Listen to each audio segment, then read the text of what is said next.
Welcome to our channel. Today we how to connect Mailchimp with Zapier using AI segmentation, full guide step by step clearly. To connect Mailchimp with Zapier using AI segmentation, start by logging into your Mailchimp account. Next, navigate to the integrations section in your Mailchimp dashboard. Search for Zapier and click on it to open the integration options. Then, log into your Zapier account or create a new account if you don't have one.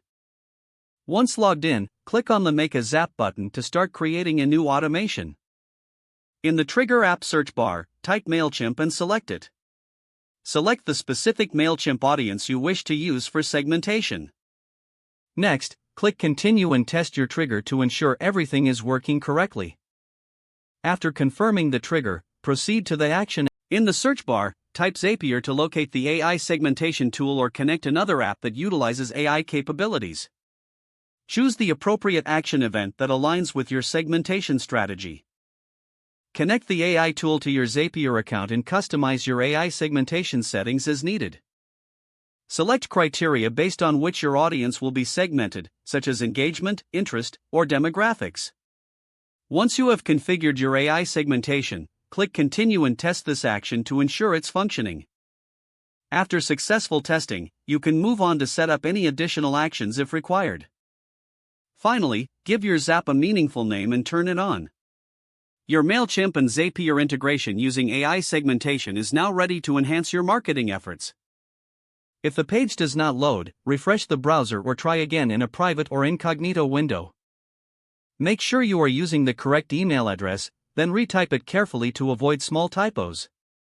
If your password is not accepted, use the reset option and create a new strong password you can remember. Check your spam folder for verification or security emails, then complete any requested confirmation steps. Enable two-factor authentication if available to improve account security and reduce unauthorized access risk. After signing in, review your profile details so your contact information and settings are accurate and current. If you see an error message, note it down and try again after restarting your device and internet connection. Log out when you finish, especially on shared devices, to keep your account and payment information secure. If the page does not load, refresh the browser or try again in a private or incognito window. Make sure you are using the correct email address, then retype it carefully to avoid small typos. If your password is not accepted, use the reset option and create a new strong password you can remember. Don't forget to like this video and subscribe to our channel for more step-by-step tech guides.